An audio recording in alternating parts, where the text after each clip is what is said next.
Hello, welcome to Chem 40B. So I think I forgot to make a video on alkenes, and that's primarily my fault. I started making videos when the last 40B class was on alkynes. So this will be a video on chapter 11, alkenes. Just a heads up, I will not be making one on NMR. I think NMR is a bit difficult to teach, and this is like my first time teaching organic chemistry class or like teaching. Um, but if you think about it, NMR is a lot like puzzle solving and isomers. And I think you can understand where it's really hard to teach you how to create or come up with these isomers. It's more like playing around and understanding.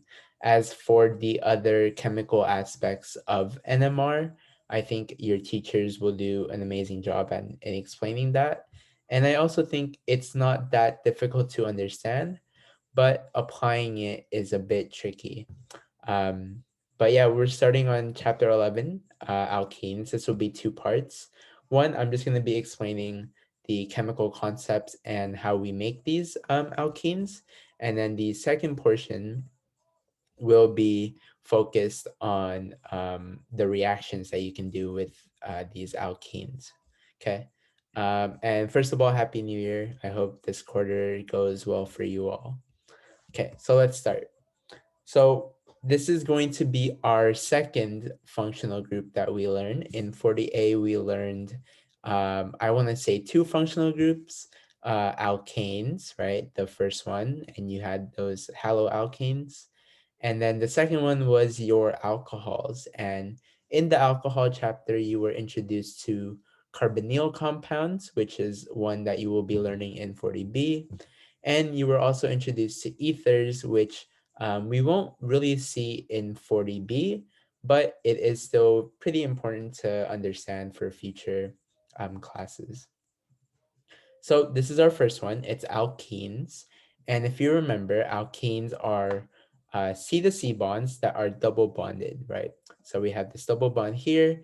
And of course, this can have many substituents, as you can see from right here.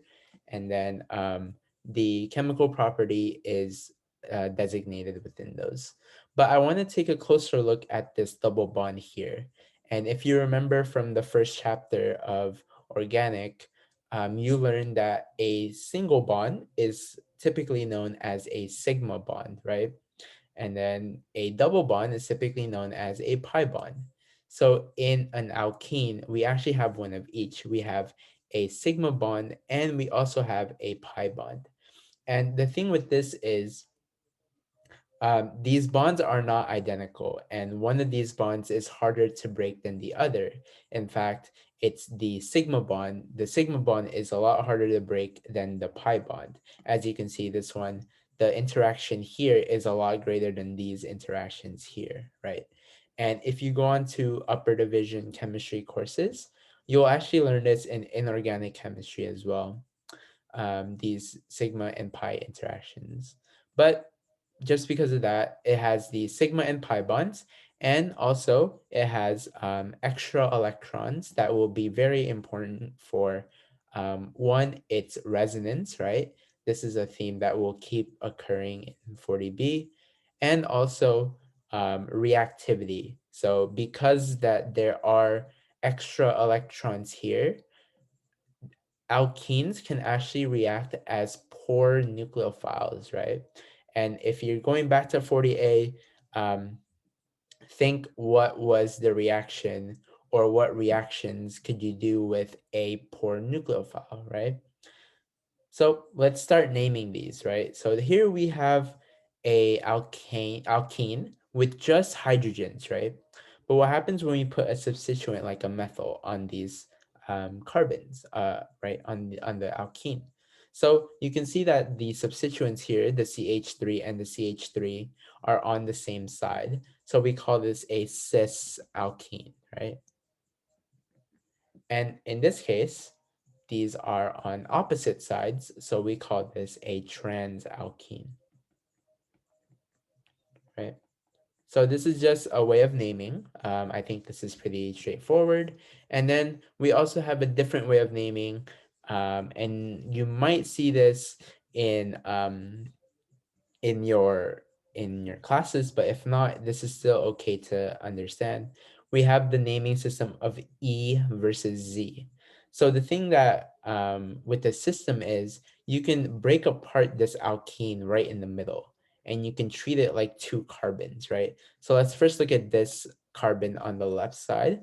We assign priority just like how we did in stereochemistry, but in this case we only had to worry about these two, right? And which one is higher in priority, bromine or chlorine? Bromine has a higher atomic number, so we assign that as 1, and we assign this as 2, right?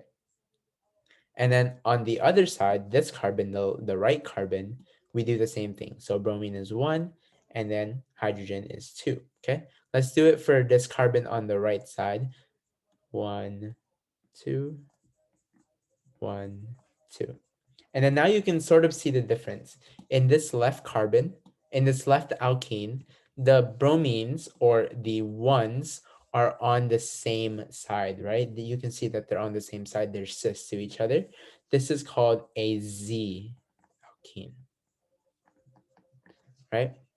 And then on the other side, we have the 1 and the 2 are on the same side now. Since the 1 and the 2 are on the same side, then we call that the E alkene. Okay, so again, these are pretty straightforward and you might get quizzed on these or you may not, but these are just some naming conventions for alkenes, okay?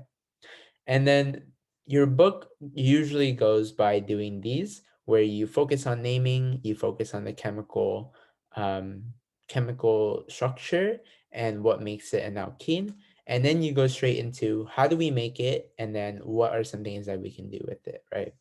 So, how do we make alkenes? Well, you learned two ways of making alkenes in 40A. One of them, or actually both of them, are elimination reactions, right? We have first E1 and we have E2. If you remember E1, it's usually the minor product of an SN1 reaction, but we can make it the major product by adding acid, putting it in acidic conditions, and adding heat, right? So if we do those acidic conditions and heat, it's usually the major product is going to be an E1 product, right? The other step was an E2 reaction. So here we have an E1 reaction up top, and then we have an E2 reaction at the bottom. With an E2 reaction, it occurs in one step, right? With an E1, we're forming a carbocation, and then we're doing a bunch of rearrangements if there are any, and then we're trying to figure out which one is major. Let me just move these down here. Okay. So yeah, first we have E1, and then this one is an E2 reaction, right? As you can see, we have alpha carbons. The carbons next door have anti-hydrogens that we can take because this is a very strong base. And this molecule here is hindered because of this benzene ring, right? So let's work through these together. So first we have this E1 reaction, right? We have the alcohol and then sulfuric acid under heat. So what happens first is that the alcohol will take the acidic hydrogen from the sulfuric acid, right? So I'm just going to draw that here as a shortcut. And also a quick disclaimer, arrow pushing and mechanism drawing is very important in 40B. And if you don't truly understand it, I would go back and try to understand it a bit more. SN1, SN2, E1, E2 reactions help you a lot with that, right? So once it takes that, this oxygen is now a positively charged oxygen, and we can see that our element here is water, right? Because it's positively charged, it's a good leaving group, so we can make it leave. If that leaves, we form the famous carbocation that's so popular, that's pretty significant in an E1 and an SN1 reaction, right? But the problem here is because this is an E1 reaction, we don't have hydrogens over on here in the next door neighboring carbon, right? And in an E1 reaction, we usually take that acidic hydrogen and we make the double bond here. But we can do something called an alkyl shift or a methyl shift, whichever one you want to call it.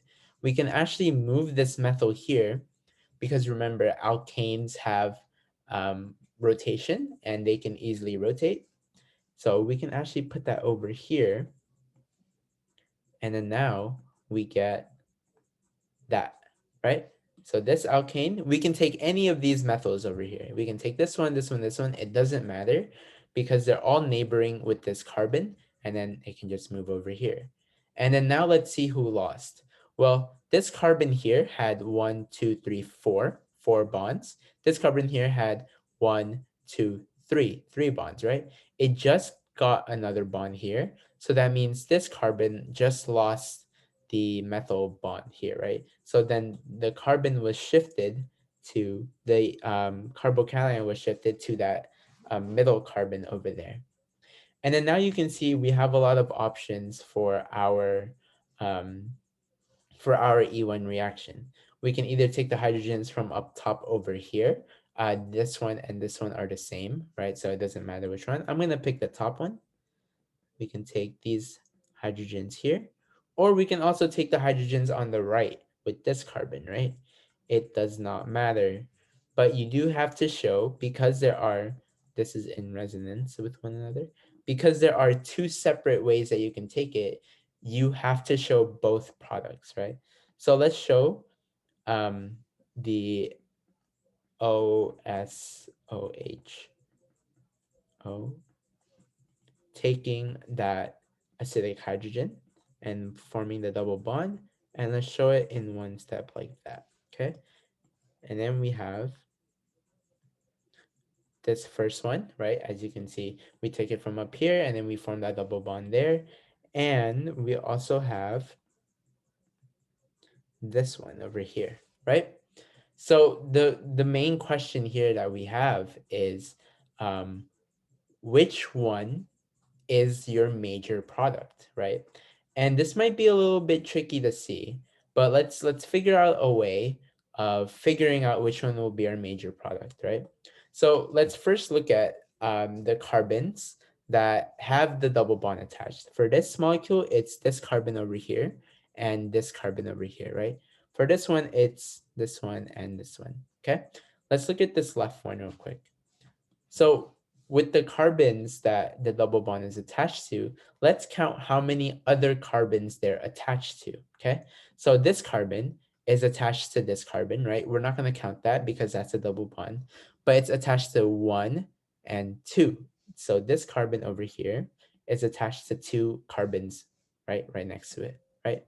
What about this carbon over here? Well, we're not counting the other carbon that's sharing the double bond with it, and there are no carbons over on the left side of this, so this one is 0, right?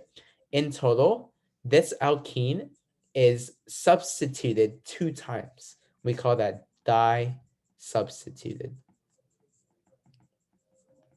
right? And then now let's do the same thing for this molecule. Let's focus on this right carbon over here. It's attached to this one, but we're not going to count it because it's sharing that double bond. And it's also attached to 1, right? 1. And then this one over here, again, we're not going to count this carbon because it's sharing that double bond. We have 1, 2, 2. So then this carbon has 3 carbons. This alkene has 3 carbons attached to it. So it's tri-substituted, right? And then you can deduce from numbers alone that the alkene on the right is more stable, right? And also, I have another method of viewing this. If you take a look at it, which molecule seems more sandwiched? Where is the double bond more sandwiched and where is it more stable, right? If you look at these, the double bond here is on the edge. So it's I like to call it it's vulnerable, right? But if we're taking a look at this one, it's sandwiched right in the middle. It has these methyl groups sticking out of it, so it's somewhat protected by them. And relative to this alkene, this one looks more stable and looks like it's happier, right? It's like right in the middle. I'm good. I don't have too much or too little. I'm happy. I'm full, right? So you can either do it my way of viewing it and then realizing that, oh, this looks more stable, or you can also do it the numerical way, which both work and will get you the same answer. So this one will be our major product because the alkene is more substituted, right? That was a hard E1 reaction example. Let's go to an E2 reaction, right? Well, how do I know this is E2 first? Well, I know this is E2 because we have a secondary carbon, we have a good leaving group, and also we can completely rule out SN1 and SN2. SN1 usually has a somewhat of a weak nucleophile, and we don't have our solvent here, so we conclude that this is also our solvent. And I can rule out SN2 because this is secondary, and we have a really strong nucleophile, but this molecule and this nucleophile is somewhat hindered. More so, this molecule is hindered. I know this isn't E1 because it's not in acidic conditions or in heat. So the only other thing that leaves me is E2, right? The hallmark of an E2 reaction is the hydrogen, the acidic hydrogen, has to be anti in relative um, to the leaving group, right? So here, let's take a look at this carbon, which holds that leaving group. This carbon that holds the leaving group, we can see that if we go to the left, it has 1, 2, 3, and then it also has this 4. So this carbon over here on the left doesn't have any hydrogens that we can take. But lucky for us, we do have another one over here. So because I didn't specify any stereochemistry, you can choose whichever ones are anti. I'm just going to choose the H on the top because, it's more similar to anti. And this happens in one step, right? It takes the acidic hydrogen, this double bond forms, and then the bromine leaves. And then if that happens, we form our alkene, which looks like this. And that's the only answer that we have, right? We can't take it from the other side. There's no substituted mess going around. So this is our only answer that we can have for this, right? So it was a bit of a shorter video, but I want to get you all introduced to alkenes before I do these reactions with alkenes. There are a lot more than this, and it'll take a little bit to cover, but I hope this video was able to help you, and good luck with the rest of your quarter.